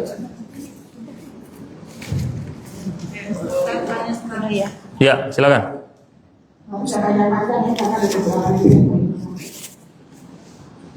Izin bertanya, Assalamualaikum warahmatullahi wabarakatuh. Salam. Tentang tadi mandi junub yang nyemplung kolam renang kan. Terus terang saya baru dengar itu Ustaz, bahwa kita mandi junub sekalian berenang. Kata Ustaz, tadi kan yang dipakai dan bagaimana kalau perempuan kita junub dan kita niatkan nyemplung kolam renang sambil kita berenang itu junub? Apakah sah? Saya nggak pernah dengar. Sambil berenang apa? Kan tadi contohnya bapak-bapaknya dia berniat junub dan dia berenang. Sah. Berenang untuk menghilangkan junubnya dia. Ya. Bagaimana kalau ibunya itu berniat? Berenang, apakah itu sah? Setahu saya kan ada tata cara junub ya kan? Iya. Bagaimana kalau si ibu itu berniat untuk berenang menghilangkan junubnya dia? Ya sama kayak si bapaknya. Ana tadi tidak membedakan antara di tata caranya, enggak. Ana membedakan masalah niatnya. Membedakan masalah niatnya. Sama kalau dibalik. Kalau dibalik, si ibu nyemplung dengan niat untuk ngangkat junubnya dia. Si bapak nyemplung tujuannya mau berenang aja. Ketika keluar si ibu hilang junubnya, si bapak enggak. Yang membedakan cuma niatnya. Kemudian ibu nanya tadi, bukankah wanita itu ada tata cara mandi junubnya? Ya kan? Harus rambutnya digelung dan lain-lain, kadang harus semuanya. Sekarang gini Bu, membersihkan rambut ketika mandi dengan berenang mana lebih basah Bu?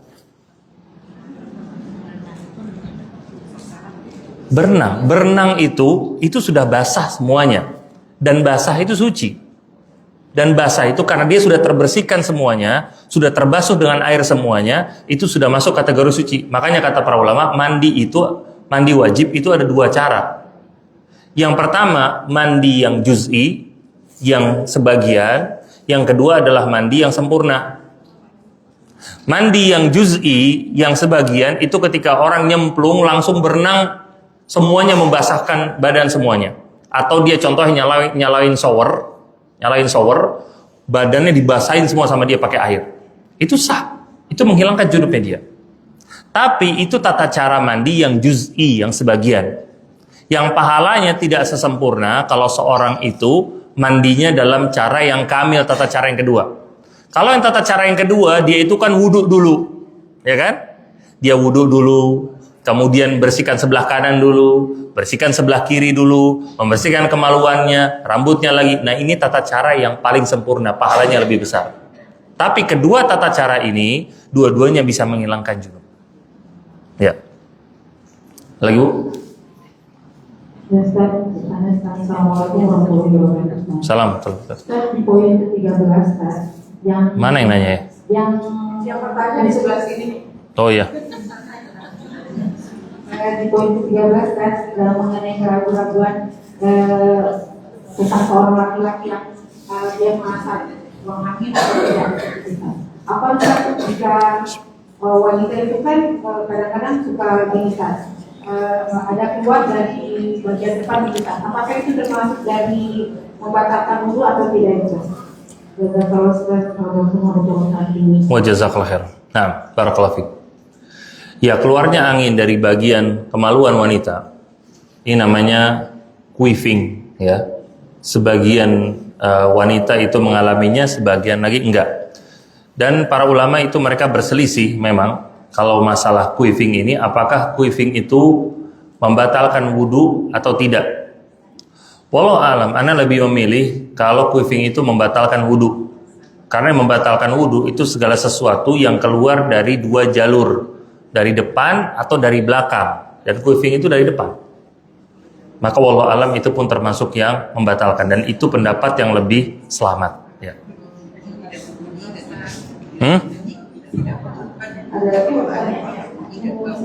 Ya. Tapi ketika dia tahu keluar kan beda, Bu. Sama ketika orang buang angin dari belakang, kadang dia tahu kalau itu tuh keluar. Dia tuh tahu itu keluar. Beda dengan ragu-ragu. Kalau ragu-ragu itu dia tuh dalam. Jadi kalau para ulama itu mempermisalkan, yakin itu sampai 100%. Itu yakin. Kalau syak atau ragu-ragu itu dalam kondisi 50-50. Itu syak. Ada namanya waham. Waham itu di bawahnya 50%. Itu waham namanya. Nah, yang Nabi SAW sampaikan tadi tentang seorang yang buang angin tadi, nah itu dia kondisinya di tengah-tengah. Dia tuh ragu-ragu, memang 50-50. Kalau orang memang sudah dalam kondisi yakin, tadi tuh keluar, cuma nggak ada baunya, nggak ada suara, tapi dia tahu itu keluar memang. Karena memang ada buang angin yang memang nggak ada baunya, nggak ada suaranya. Tapi dia tahu yakin, oh itu tadi keluar, selesai memang. Maka dia batalkan, nggak ada masalah, karena yakin, bukan ragu-ragu. Ya. Karena bukan ragu-ragu. Sama juga tadi yang dari depan. Kalau dia memang yakin itu keluar, maka itu juga membatalkan. Sama dengan buang angin tadi. Ya. Salam warahmatullahi wabarakatuh. Jadi bertanya, jadi itu di rumah kan memang ada yang mengharapkan yang sudah agak dewasa yang lebih kecil.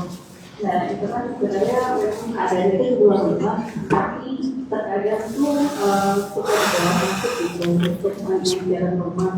Dan itu hukumnya bagaimana ya untuk tempat sholat bukan apakah memang jadi najis kah? Walaupun memang pakai pasti itu di luar gitu. Bukan memang tidak kalau kita bersihkan tentunya gitu kan. Tapi kalau ketika masuk ke dalam rumah, apakah akan juga menjadi najis atau memang ketika kita mau sholat itu harus dibersihkan terlebih dahulu atau bagaimana? Iya, barakallahu fiik. Iya, berkaitan tentang kucing. Nabi SAW pernah ditanya persis dengan pertanyaan seperti ini. Nabi mengatakan, innaha minat tawafin alaikum. Dalam redaksi yang lain, minat tawafat. Bahwasanya kucing itu termasuk hewan yang sering berkeliling di sekitar kalian, kata Nabi. Maksudnya Nabi menyampaikan ini, menjelaskan tentang sucinya dari kucing. Jadi seorang yang punya kucing, kemudian kucingnya masuk ke rumah, kadang injak sejadahnya dia, kadang duduk di kursinya, sofanya dia, di lantainya dia. Selama, ini dipahami ya, selama tidak ada secara jelas najisnya dia, kotorannya dia, maka itu semua dianggap suci.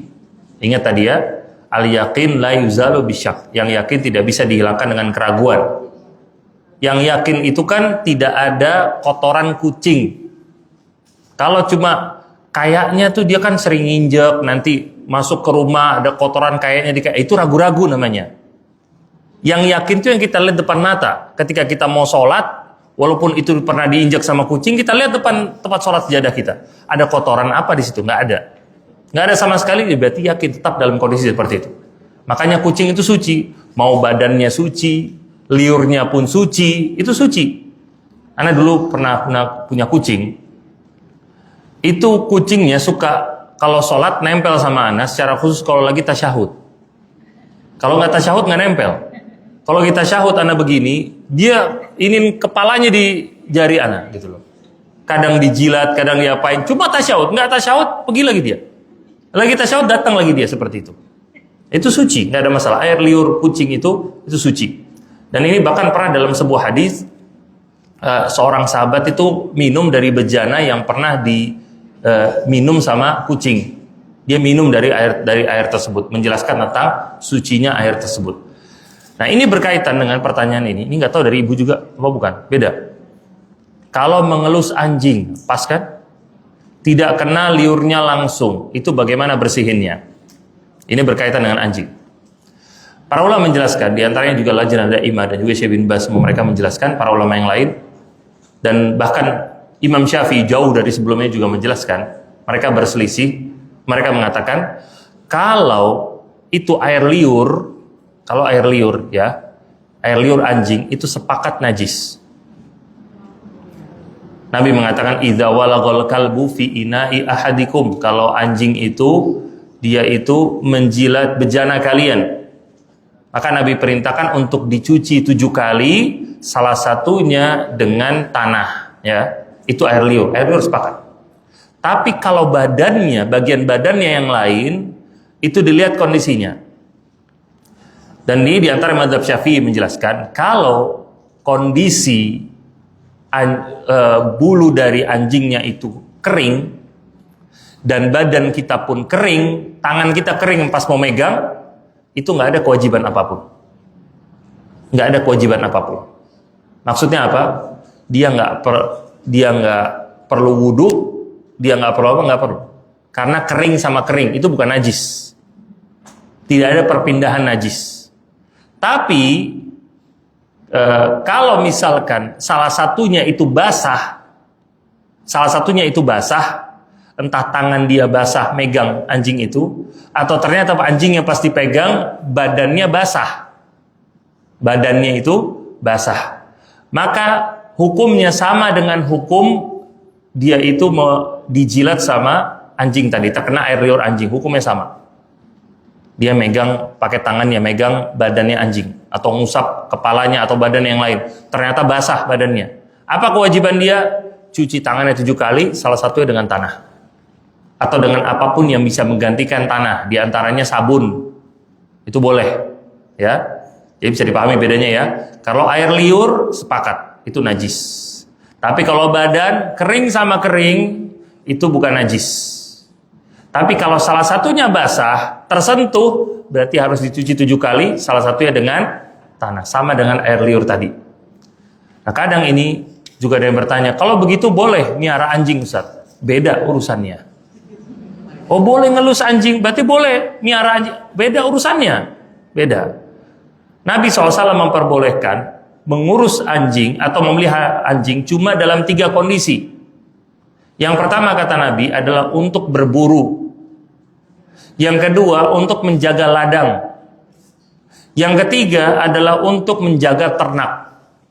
Nabi memperbolehkan cuma dalam 3 kondisi ini. Maka dalam 3 kondisi ini anjing itu boleh dilatih. Namanya anjing harus dilatih, apalagi dia menjaga ternak itu harus dilatih. Dia harus giring ternak itu harus dilatih anjingnya. Maka dia melatih anjingnya. Begitu juga berburu. Berburu itu harus dilatih. Dia dikirim, Nabi merintahkan ketika mengirim anjing itu untuk mengucapkan bismillah. Ketika dia gigit itu buruannya, anjing yang sudah terlatih, dia itu cuma menggigit saja sampai mati. Setelah itu nggak dimakan. Digigit sama dia sampai mati. Setelah itu dagingnya boleh langsung kita konsumsi. Nggak perlu kita sembelih lagi, nggak perlu. Kenapa? Anjingnya sudah kita kirim dengan mengucapkan bismillah. Dan ini sekali lagi butuh dilatih. Ini saya nggak tahu prakteknya di mana, kalau sekarang nggak tahu ya. Mungkin di pedalaman atau gimana. Intinya anjing ini memang digunakan untuk berburu. ya. Jadi ketika dia nyampe, dia makan rusa misalkan, dia gigit atau kelinci misalkan, dia gigit itu kelincinya sampai mati, habis itu nggak dimakan sama dia.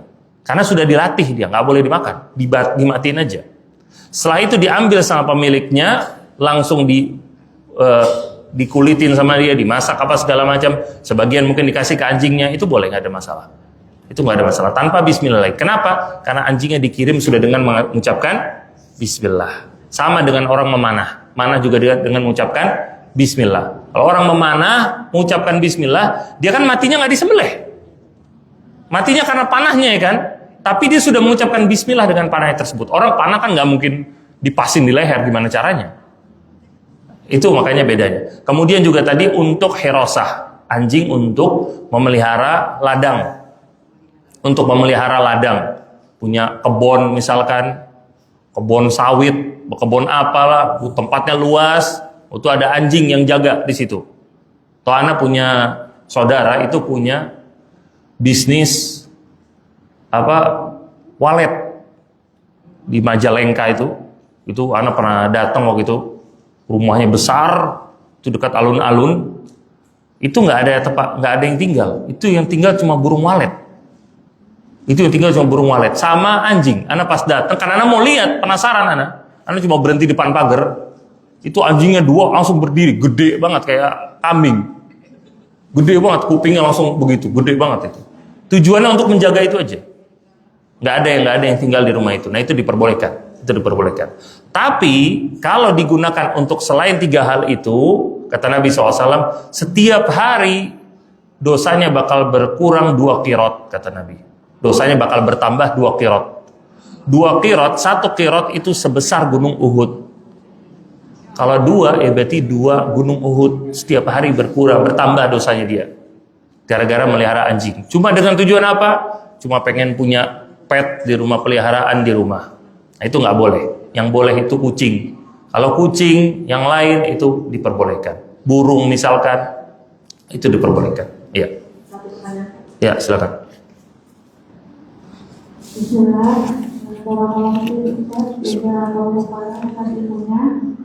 Anak itu bertanya terkait dengan hukum kisos sebagai katalog atas dosa. Bagaimana dengan dosa yang apabila kita sudah bertobat dengan sungguh-sungguh, Ustaz? Apakah kita masih harus menjalani kisos agar dosa-dosa tersebut diampuni?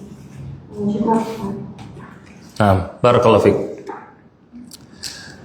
Ya, Allah sebutkan dalam Al-Quran, innallaha yaghfiruz dzunuba jami'a, bahwasanya Allah itu mengampuni dosa semuanya. Allah mengampuni dosa semuanya. Dalam ayat yang lain Allah mengatakan, innallaha la yaghfiru an yushraka bihi wa yaghfiru ma duna dzalika liman yasha. Di surat An-Nisa ayat ke-48, bahwasanya Allah tidak akan mengampuni dosa orang yang berbuat kesyirikan kepadanya, dan Allah mengampuni dosa selain itu sesuai dengan kehendaknya Allah. Sesuai dengan kehendaknya Allah. Jadi semua dosa yang lain selain syirik itu kembali kepada kehendaknya Allah.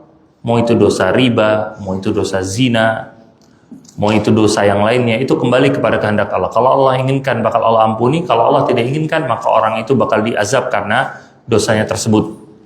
Orang ketika pernah berzina misalkan, kemudian dia bertobat tobatan nasuha, maka dia harus berhusnuzon bahwasanya Allah bakal mengampuni dia. Dan ini juga diantara faedah yang para ulama sebutkan, kenapa Nabi SAW ketika didatangi sama laki-laki tadi yang mengaku berzina, kemudian Nabi SAW berpaling 3 kali. Nabi berpaling, dia bilang, ya Rasulullah zanait, wahai Rasulullah aku sudah berzina. Nabi berpaling, Nabi nggak mendengar. Sampai laki-laki ini ngulang lagi, sampai 3 kali baru ditanggapi sama Nabi. Dan Nabi pun nanggapinya, abika junun, apakah kamu gila, kata Nabi. Baru dia bilang enggak. Setelah itu baru ditegakkan rajam buat dia. Para ulama menyebutkan faedahnya di sini adalah bolehnya seorang kalau melakukan dosa besar yang mewajibkan bagi dia untuk qisas, dan ini secara khususnya dalam masalah zina, untuk tidak mengaku itu boleh. Untuk dia sekedar bertobat tobatan nasuha, maka semoga Allah mengampuni bagi dia. Itu diantara tujuan kenapa Nabi SAW itu berpaling, supaya dia ini pergi aja, supaya nggak dirajam maksudnya. Tapi ketika dia sudah ketahuan, dia sudah mengaku, maka hukum harus berjalan masalahnya, hukum rajam. Nah, tapi boleh juga bagi dia untuk mengajukan diri untuk dirajam seperti dalam hadis tersebut. Karena rajam itu bakal menjadi penghapusan dosa kepada dia secara langsung. Kalau taubatan nasuha kita berhusnuzon, insya Allah diampuni sama Allah. Tapi kan kita nggak tahu diampuni apa enggak. Tetap itu kembali kepada Allah, walaupun tetap kita berhusnuzon. Tapi kalau rajam, maka itu sudah langsung untuk menghapuskan dosanya dia. Nah, jadi boleh keduanya. Ya. Apalagi sekarang di negara kita nggak diterapkan masalah ini. Cuma yang pentingnya sekarang adalah jangan diumbar dosanya. Jangan diumbar, jangan cerita-ceritain ke orang. Ini sebagian orang punya masa lalu yang kelam, masa lalu yang buruk, pacaran sini, pacaran sana. Kadang berzina, sekarang udah hijrah, malah cerita. Wah, dulu saya pernah pacaran sama dia. Wah, kalau dulu sih, wah saya hotel udah nyobain semuanya. Ini bener, anak ketemu masalah orang kayak begitu. Cerita dengan bangga, kata dia. Tapi kalau sekarang saya sudah capek, Ustadz, kata dia. Ini nggak perlu diceritakan, disembunyikan. Dosa itu disembunyikan. Jangan kemudian diumbar ngomong seperti itu seakan-akan dia itu menceritakan dengan bangga. Ya. Taib naktafi bihadza, semoga bermanfaat bagi kita semua. Insyaallah kita akan di pertemuan yang berikutnya. Subhanakallahumma wa bihamdika asyhadu an la ilaha illa anta astaghfiruka wa atubu ilaik. Assalamualaikum warahmatullahi wabarakatuh. Oh, hadiahnya? Iya. Hadiah yang si ibu yang di depan boleh tadi. Nah. Terima kasih Ustaz. Ya, sama-sama. Tuh, ibunya udah keluar. Oh iya, itu masih ada. Dan terima kasih sudah hadir hari ini.